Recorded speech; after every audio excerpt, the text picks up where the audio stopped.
tinha duas mulheres. Uma era Penina e a outra era Ana. É interessante a gente ver que na Bíblia, toda vez que um homem tem mais de uma mulher, só dá errado. Vocês já viram isso? Gente, dá errado, dá briga, dá confusão. Por quê que dá confusão? Porque quando Deus criou o homem e a mulher, ele declarou uma palavra, que é: deixará o homem seu pai e sua mãe e unir-se-á à sua mulher, no singular. Então é um homem para uma mulher. Quando a sociedade, né, as pessoas começam a viver de forma diferente disso, é óbvio que vai dar errado, porque está fora do padrão estabelecido por Deus. Então a gente vê essa distorção aí desde sempre, né, em muitas culturas até hoje. E aí a gente vê toda a problemática que acontece dentro de uma casa onde ela está fora desse padrão. Bom, mas eu não quero parar nesse foco aqui, porque a gente tem algumas coisas bem interessantes para aprendermos aqui. Aí, essa Penina, ela tinha filhos e ela se aproveitava dessa situação. Por quê? Porque Eucana, ele amava Ana. Porque é assim, né? Um homem que tem duas mulheres ou que tem mais mulheres, ele vai amar uma. Ele pode gostar da outra. Não sei como é que é isso, gente. Não sei se vocês sabem explicar esse negócio, mas ele vai amar uma mulher mais que a outra. E assim acontecia. Eucana ele tinha esse amor mesmo por Ana. E a Penina, obviamente, ficava enciumada. Mas a Penina tinha a vantagem de ter filhos. Agora, o texto dá uma informação pra gente. Que quando eles... Porque, veja, naquela circunstância, as pessoas elas tinham que subir todo ano ao templo para adorar ao Senhor. Não é como hoje, que você vai na esquina da sua casa e tem uma igreja. Havia uma jornada a ser feita até o templo para que ali acontecesse o sacrifício, a adoração.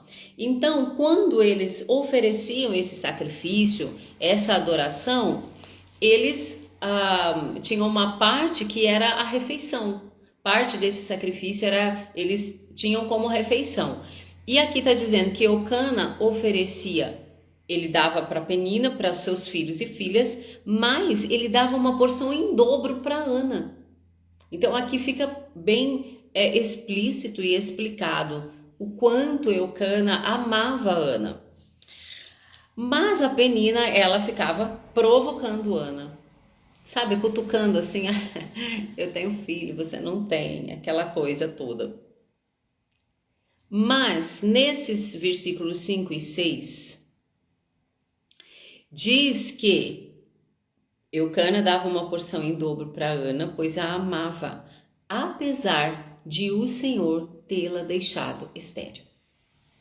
E no versículo 6 diz a mesma coisa: sua rival a provocava muito a fim de aborrecê-la, porque o Senhor a havia deixado estéril. E aí a gente encontra, num primeiro momento, uma contradição. Porque quando nós lemos lá em Êxodo 23, 26, quando o Senhor está dando as leis para Moisés e está dando toda a orientação de como eram para eles viver, como era para seguir, tudo que o Senhor estava entregando para eles, neste texto aqui, o 25 diz assim: cultuareis o Senhor vosso Deus, e ele abençoará o vosso pão e a vossa água, e tirarei do meio de vós as enfermidades. Na tua terra não haverá mulher que aborte, nem estéril. Completarei o número de dias da tua vida. Então, lá no início, quando Deus chama o povo, tira o povo do Egito, e aí faz essa aliança do Monte Sinai com o povo, o Senhor dá essa declaração, essa promessa: não haverá mulher que aborte e nem estéril. E isso é repetido lá em Deuteronômio 7,14. Quando ali Moisés está reforçando, repetindo as as leis, né, tudo aquilo que o Senhor tinha falado nessa aliança do Monte Sinai. 7:14. Serás mais abençoado que todos os povos. Não haverá ninguém estéril entre ti, seja homem, seja mulher, nem entre os teus animais. Esse texto aqui de Deuteronômio, ele começa no versículo 12 dizendo assim: se ouvires estes preceitos, guardando-os e cumprindo-os, o Senhor teu Deus manterá a aliança e a misericórdia que prometeu com juramento a teus pais. Ele te amará, te abençoará, fará com que multipliques. Abençoará o fruto do teu ventre, o fruto da tua terra, o teu trigo, o teu vinho, o teu azeite, as crias das tuas vacas, das tuas ovelhas, na terra que prometeu com juramento a teus pais que te daria. E aí vem o 14, não haverá ninguém estéril entre ti. Então veja, o padrão de Deus é a fertilidade. Porque quando ele cria o homem, ele coloca sobre o homem esta palavra: frutificai e multiplicai-vos. Como que vai multiplicar uma família aonde a mulher é estéril? Então, quando o Senhor, dentro dessa aliança, ele dá essa declaração, ele faz essa promessa: olha, entre o teu povo, entre vocês, não haverá estéril. É porque era necessário que se cumprisse o que ele falou na criação do homem. Como que uma pessoa estéril vai multiplicar? Né? Se a mulher vive abortando, não nasce criança, não nasce filho, ou nasce e morre, como vai haver a multiplicação? Então Ana estava vivendo algo que era diferente do que o Senhor havia falado. E claro que a Bíblia não traz nenhuma informação sobre isso, mas lógico que em toda essa jornada, né, da humanidade, a gente vê que o homem se distanciou aqui e ali, sempre se afastando do Senhor, sempre, né, com tantas coisas que desagradam ao Senhor. E a gente vê o resultado disso. Nós sabemos que hoje nós sofremos algumas coisas como resultado do pecado. Não que você esteja em pecado, mas nós sofremos no coletivo, muitas vezes. Nos alcançam muitas coisas. Bom, mas aí, né, a situação de Ana era essa. Era uma situação contrária ao que o Senhor estabeleceu desde o início, né? Frutificai, multiplicai. Ela era estéril, e o mais interessante é que o texto aqui diz: porque o Senhor a havia deixado estéril. Você já pensou, você tem uma situação na sua vida, uma situação que ela está assim, que não é a vontade de Deus, que não é aquilo que o Senhor planejou e que não é a sua vontade.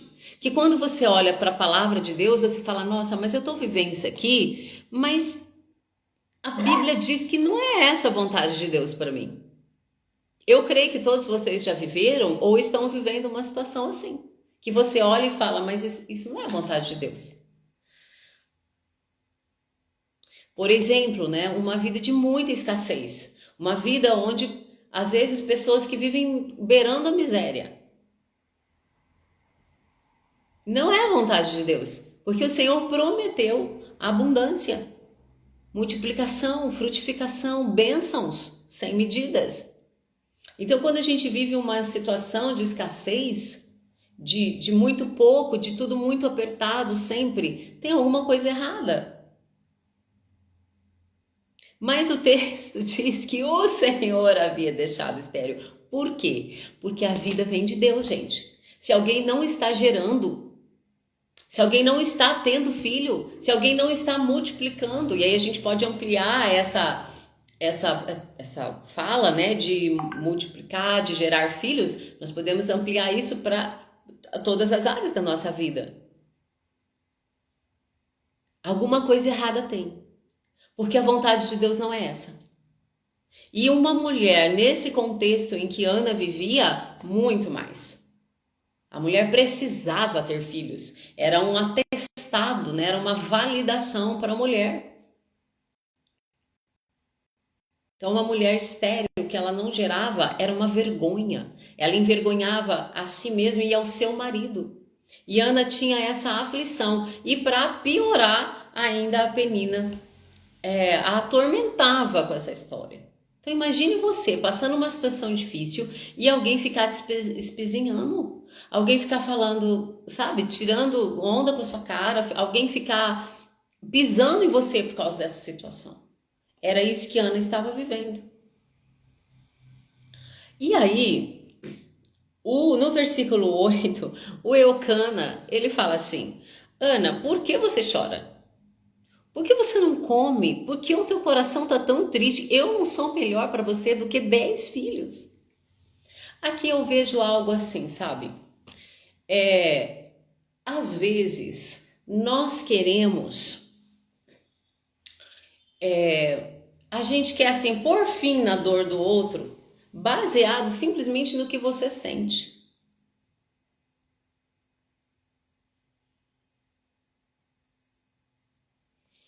Vou dar um exemplo assim bem simples. Por exemplo, você está com muita vontade de comer um espetinho de carne. E aí, alguém chega para você e traz um espetinho de frango. E aí você fala, mas não é esse que eu quero. Eu quero carne vermelha, eu não quero de frango, eu quero carne vermelha. A vontade é a carne vermelha. E a pessoa fala assim, mas por que você está reclamando? Come esse mesmo.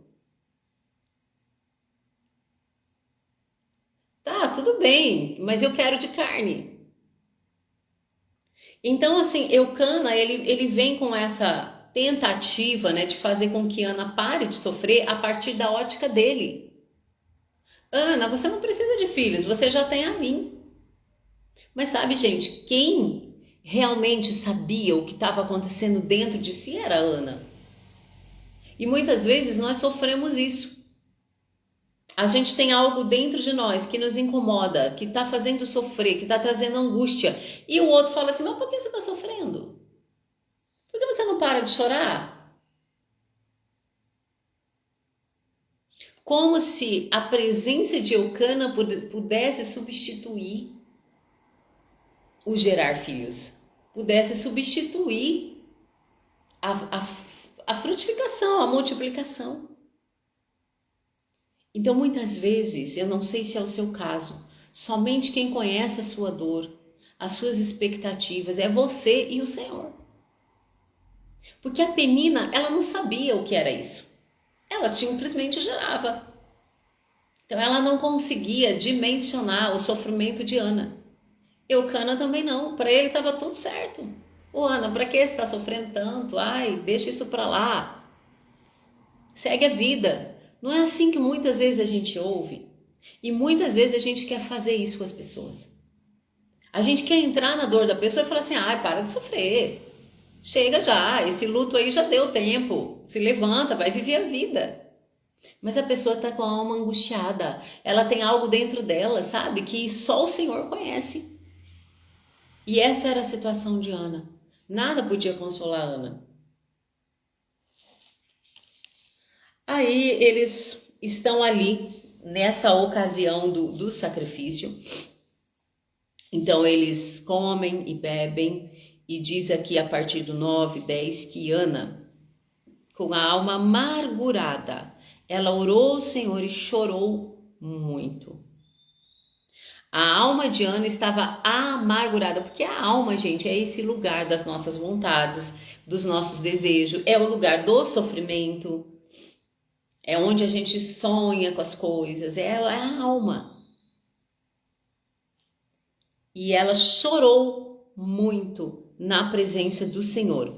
E diante dessa situação que ela vivia, ela fez um voto: Senhor dos exércitos, se deres atenção à aflição da tua serva, te lembrares de mim e não te esqueceres da tua serva, mas deres um menino. Ela ainda foi específica, eu quero um menino.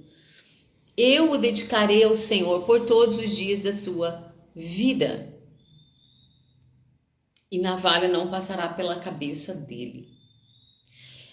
E tem um ponto que eu entendi, sabe, que eu quero compartilhar com vocês. Ana vivia uma situação que não era a promessa de Deus, era uma situação contrária ao que Deus havia prometido. E Ana vai orar justamente sobre essa situação. Então ela se derrama na presença do Senhor por algo que o Senhor havia prometido lá atrás, como nós lemos aqui em Êxodo e em Deuteronômio. O prazer do Senhor é a multiplicação.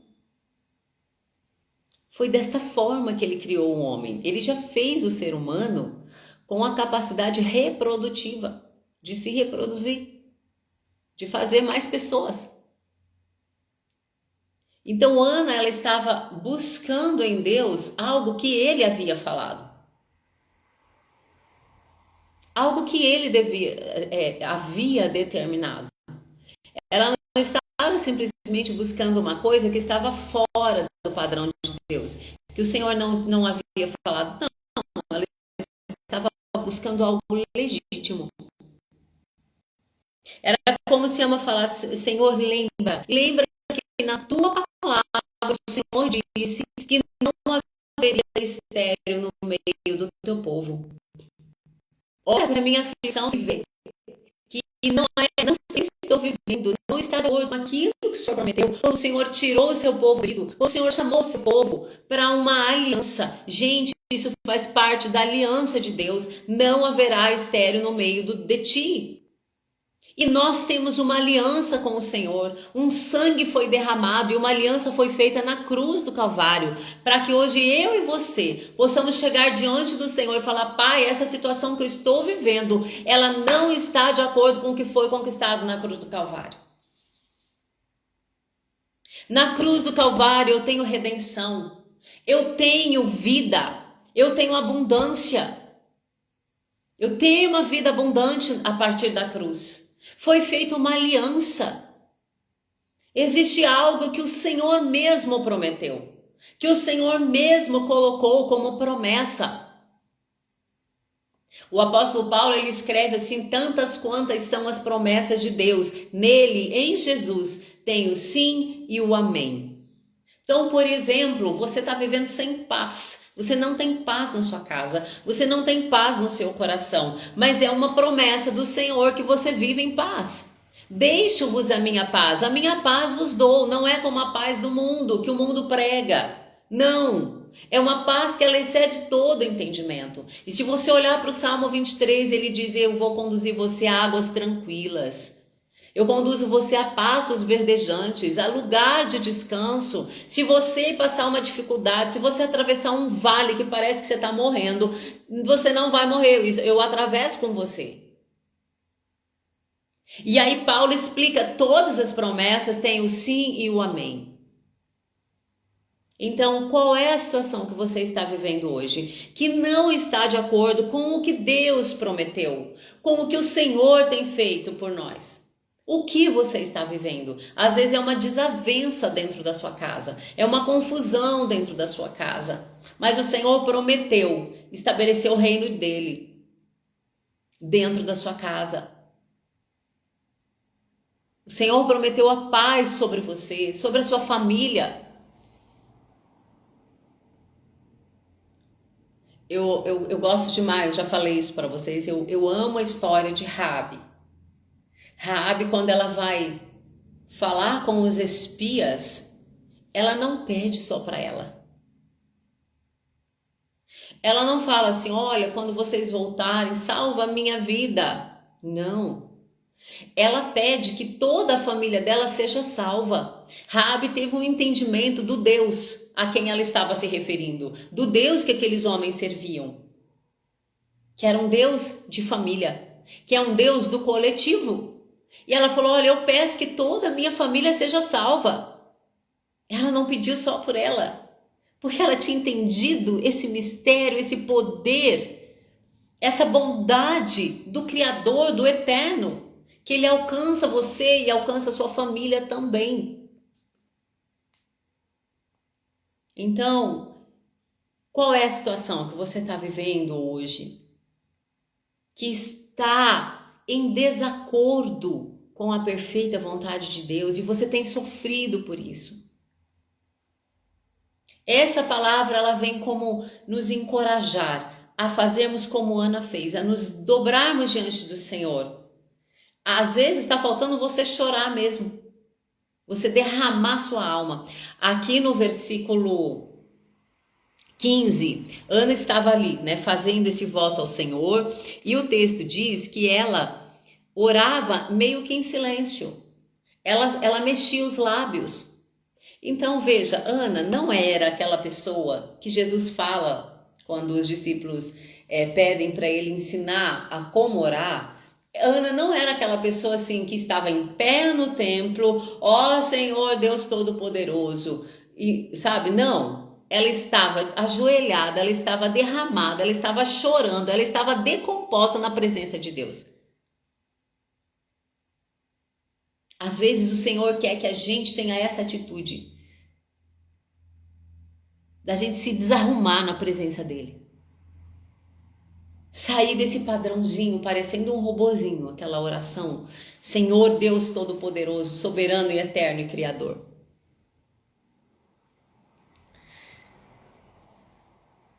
Mas Ana, ela se dobra. E Ana, ela mostra pra gente, nessa época, antes da cruz, antes de Jesus falar assim, entra no teu quarto e fecha a tua porta, Ana acha no templo um lugarzinho, onde para ela era o quarto de oração, onde para ela era esse lugar de encontro com Deus. E ela está ali, sabe, ela e o Senhor, e ela falando com o Senhor, e ela fazendo voto com o Senhor. E no bom, aí o sacerdote Eli, ele vê essa situação de Ana, e o que ele pensa dela, gente? Nós lemos, né? Ele pensa que ela está bêbada. Aqui a gente tem um exemplo de um sacerdote que não está alinhado com o Senhor. Ele não consegue enxergar o que está acontecendo na vida daquela pessoa que ele deveria estar pastoreando. É um olhar deturpado. E muitas vezes nós recebemos esse olhar de alguém que não sabe o que a gente está passando, mas que nos julga. Ana, que ela foi julgada pelo sacerdote, né? Ele falou, você está embriagada. E aí Ana, ela fala assim, não, no 15, né? Não, meu Senhor, eu sou uma mulher angustiada. Estou com muita angústia no meu coração. Eu não bebi bebida forte, mas eu derramei a minha alma diante do Senhor.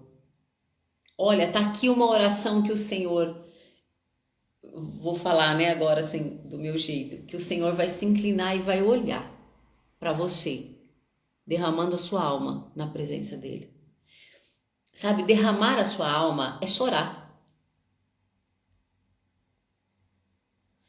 É você sair, né, talvez de um padrão religioso de oração. E aquele momento que você se derrama, você fala, Senhor, eu preciso de ti. Senhor, somente o Senhor pode resolver a minha situação. Eu tenho sofrido e não é isso que a tua palavra diz. A tua palavra diz isso, isso e isso, e eu estou vivendo tudo o contrário. E Ana ali, ela se derrama. Não fica nada na alma dela, gente. Ela se derrama diante do Senhor. Nós precisamos nos derramar na presença do Senhor. Nós precisamos abrir completamente o nosso coração. E isso é uma atitude de fé. É uma atitude de vulnerabilidade diante do Senhor. Nós precisamos ser vulneráveis na presença de Deus. Vulneráveis a Ele. Nos deixar que Ele nos veja, permitir que Ele nos veja. Claro que Ele não precisa da sua permissão para te ver, porque Ele te vê desde que você nasceu, desde que você foi formado no ventre da sua mãe. Mas é preciso que você concorde com isso, que você fale, Senhor, eu quero me mostrar para o Senhor, eu quero abrir o meu coração, eu quero derramar o meu coração, eu estou angustiada. E você chora na presença do Senhor, você derrama a sua alma na presença dEle. E aí ela explica isso, para o sacerdote, ela diz que ela está fazendo esse voto. Olha o que ela fala no 16: não pense que tua serva é uma mulher sem valor. Eu não vim aqui bêbada. Eu não vim aqui para comer e beber simplesmente. Eu estou aqui em oração. Eu estou derramando a minha alma. Porque tenho falado até agora da minha grande ansiedade e aflição. Aí ele fala: bom, então que o Senhor conceda o seu pedido. Vai em paz.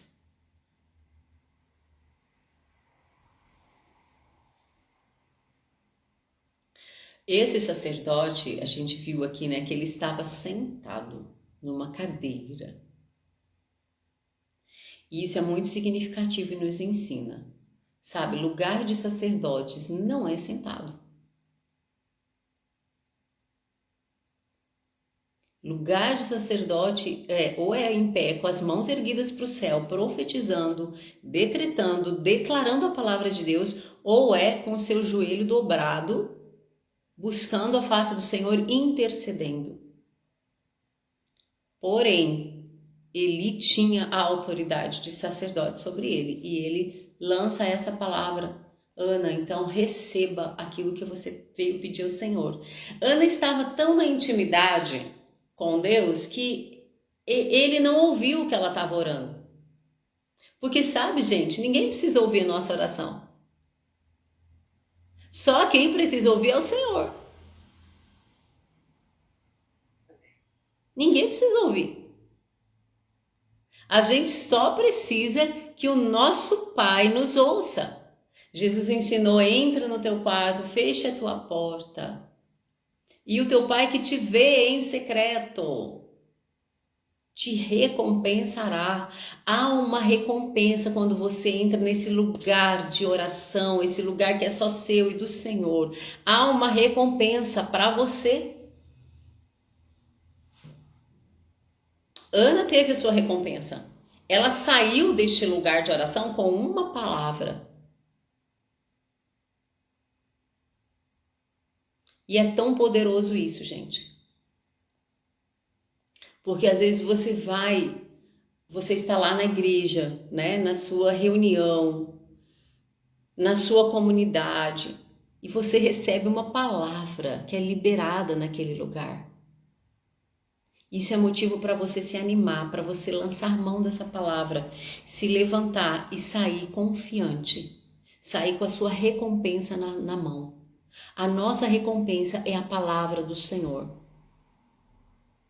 porque é a palavra que gera. É quando nós temos uma palavra sobre a nossa vida que nós vamos frutificar. É quando nós temos uma palavra sobre nós que nós vamos multiplicar, que nós vamos governar, como o Senhor disse: frutificai, multiplicai, dominai a terra. Então Ana recebeu uma palavra e isso bastou para ela, e isso é fé. Às vezes a gente ouve uma palavra e essa palavra não dá conta de gerar fé no nosso coração, porque o nosso coração, ele não foi o quê? Derramado na presença do Senhor. Então o problema não é a palavra, o problema é o nosso coração, que precisa ser desaguado, sabe? Precisa ser derramado. A gente precisa tirar tudo do nosso coração, a gente precisa limpar o nosso coração, para que quando a gente ouvir a palavra, que vai ser a nossa recompensa, essa palavra encontre lugar, encontre fé no nosso coração e não um monte de entulho.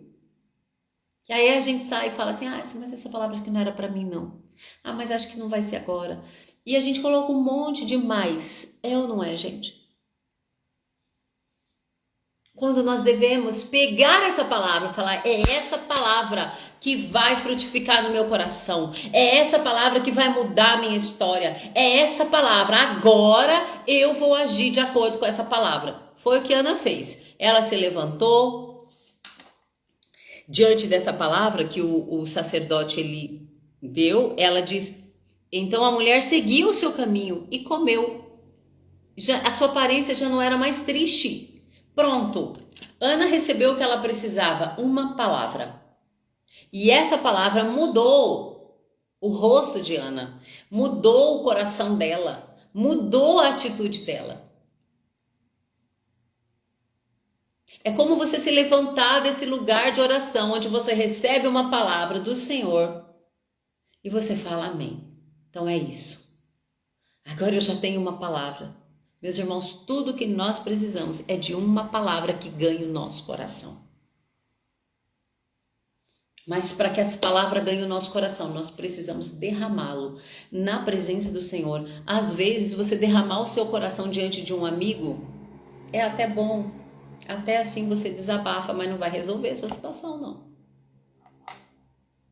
Você tem que derramar o seu coração na presença do Senhor. Ou de alguém que vai ajoelhar ali com você e vai falar, vamos orar. Vamos derramar o nosso coração. Eu vou derramar o meu coração junto com você. Aí faz diferença. Por isso que a gente também não deve ficar contando as nossas questões para qualquer pessoa.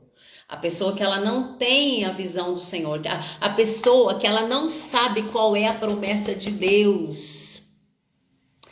Sabe, a promessa aqui, gente, que nós estamos falando é que no meio do povo não haveria esterilidade. E às vezes a gente vai contar do nosso sofrimento para alguém que nem conhece a Deus, que nem conhece a palavra de Deus, que nem sabe o que Deus falou. Aí essa pessoa não te dá qualquer palavra, ela te dá o que ela tem. Quando o que nós precisamos é dessa palavra viva, verdadeira, que muda, que transforma. Nós precisamos de uma palavra que ganhe o nosso coração. Na hora da aflição, diante do seu problema, diante da sua impossibilidade, você precisa de uma palavra que encontre lugar no seu coração, que gere fé, que você possa se levantar cheio, sabe, do poder de Deus, confiando que o Senhor vai cumprir aquilo que Ele falou. Não era simplesmente o que Ana estava... Por que Ana tinha esse desejo, gente? Oh, meu Deus! A mulher não foi feita para gerar? Não é natural que a gente queira ter filhos? Não foi Deus que fez assim? Como que agora ela está estéril? Como que agora ela não pode gerar?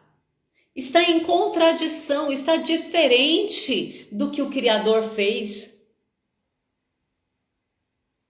E aí nós precisamos derramar o nosso coração. Senhor, por que está acontecendo isso? Senhor, me perdoa. Senhor, o que está errado no meu coração? Senhor, o que está errado na minha casa? Me revela. Senhor, muda essa história. Senhor, eu quero receber. E você derrama o seu coração. Você é sincero diante do Senhor. Derramar a alma é você entrar com sinceridade. É você se mostrar. É você, sabe, tirar a roupa diante de Deus. Falar, Senhor, está aqui o meu coração. Então Ana, ela se levanta, gente. Com essa palavra, ela vai embora. Pronto. Era o que ela precisava. Uma palavra vinda de Deus. Aí o que acontece? Nós lemos aqui que eles vão embora e eles têm intimidade. E Ana... Agora olha isso aqui que interessante, o versículo 20. Não, no versículo 19. Eucana conheceu na intimidade Ana. A palavra conhecer na Bíblia quer dizer relação sexual. Conheceu na intimidade Ana, sua mulher, e o Senhor se lembrou dela. O Senhor se lembrou dela. Eu fiquei perguntando, falei, Senhor, o Senhor esquece por acaso de alguém? Será que o Senhor se esqueceu de você? E o pior, gente, é que eu fiquei pesquisando e no original é lembrar mesmo. Não tem outro significado, não. Será que o Senhor esqueceu da sua situação? O Senhor se lembrou de Ana.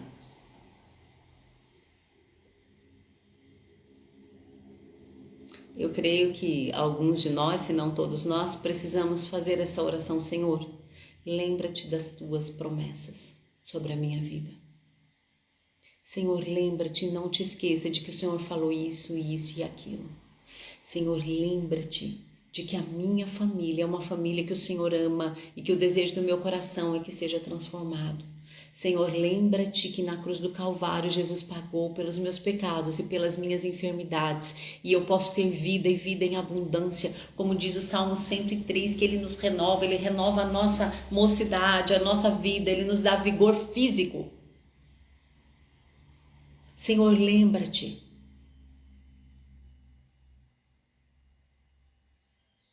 O Senhor se lembrou de Ana, e nesta manhã eu quero te dar essa notícia. O Senhor se lembra de você.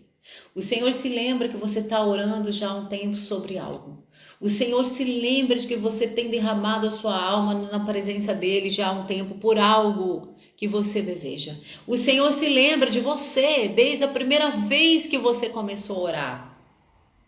Quando Daniel começa a orar, a Bíblia diz que quando ele tem a resposta, o anjo fala para ele: Daniel, você é muito amado. Desde o primeiro dia que você se posicionou em oração, a tua oração foi ouvida. Talvez você não está vendo resposta, você não recebeu resposta ainda, mas desde o primeiro dia que você começou a buscar o Senhor por essa causa que você está buscando, o Senhor ouviu e tem resposta para você.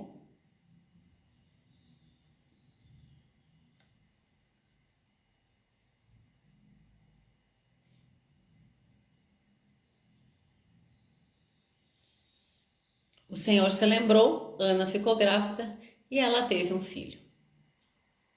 E o voto que Ana fez era de entregar esse filho ao Senhor. Talvez o que o Senhor está esperando para te responder é que você faça um voto de entrega.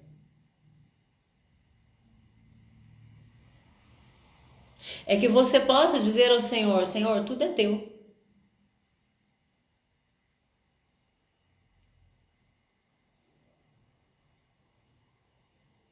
A Aparecida ontem estava me contando uma situação ali da família dela, sobre a casa dela.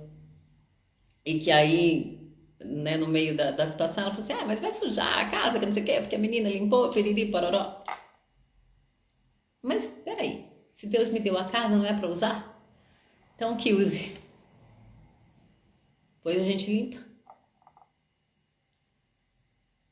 Então, o Senhor nos dá algo, mas será que nós estamos dispostos a disponibilizar para Ele? Para o reino dEle? O Senhor dá a condição financeira para você, mas será que você está disposto a ser generoso, a ajudar quem está precisando? Ou você quer tudo para você? Ana não falou: eu quero um filho para mim, eu quero um filho para mim, porque eu preciso, porque a Penina tem. Não, ela falou: se o Senhor me der, eu darei ao Senhor. Ele será consagrado ao Senhor. Porque, sabe, gente, nada é nosso. Este filho passou por Ana para vir à existência. E o Senhor quer trazer muitas coisas à existência através de você. Mas aí o nosso problema é que a gente pensa que é meu. O Senhor me deu, é meu. Eu quero te dar essa informação que não é seu. É dele. Tudo é dele, por ele, para ele. Tudo vem dele e volta para ele. Então, se os seus filhos não são do Senhor, eu lamento te dizer que você está completamente equivocado. Quantas vezes a gente quer segurar os filhos pra gente? É meu filho, não vai sair daqui. Eles são do Senhor. Nós somos um instrumento na terra onde Deus traz à existência os propósitos dele. O Senhor trouxe Samuel à existência, um juiz, um profeta, que ungiu reis, que iniciou uma escola de profetas. O Senhor trouxe à existência através de Ana. E Ana entendeu isso: se o Senhor me der, eu devolverei ao Senhor. Você quer saúde, por exemplo, para quê? É simplesmente para o seu usufruto, vamos dizer assim? Para você fazer suas viagens, para você viver, né, nas suas festas, é para isso que você quer saúde?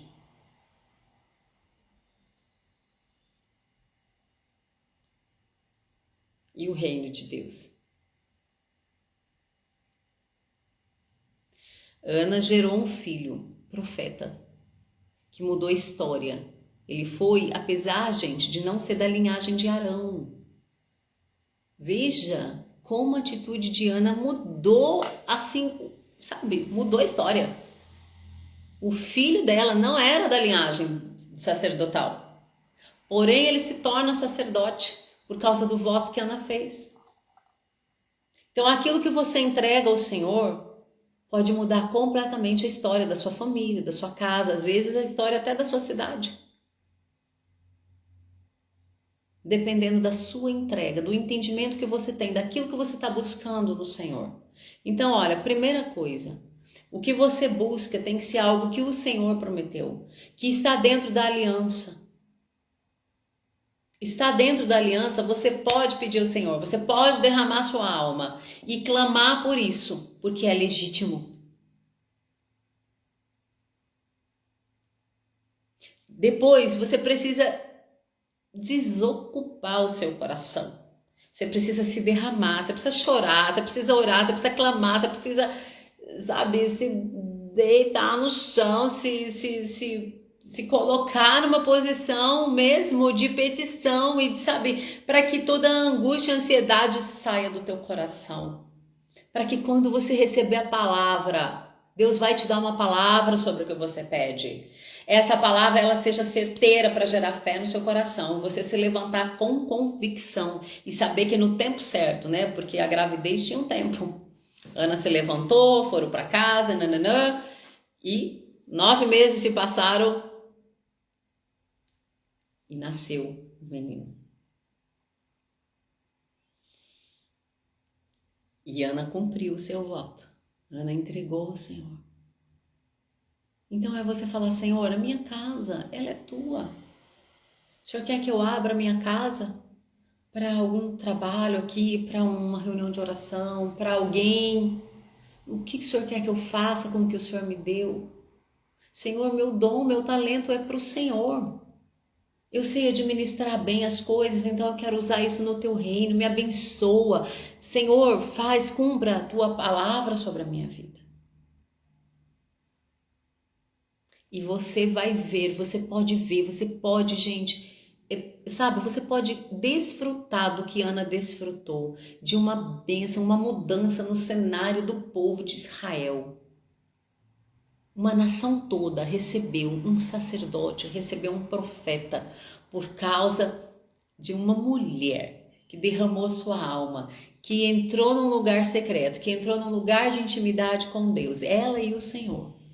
E o Senhor se lembrou dela. Então nós vamos orar agora. Depois, quem quiser fazer algum comentário, a gente pode abrir. Mas eu quero orar com você. E você vai se lembrar. Você vai colocar diante do Senhor o que tem te incomodado, o que tem te gerado ansiedade, o que tem te gerado questionamento, às vezes angústia, amargura. O Senhor está disposto a se lembrar de você. Vamos orar. Pai, obrigada pela tua bondade para conosco.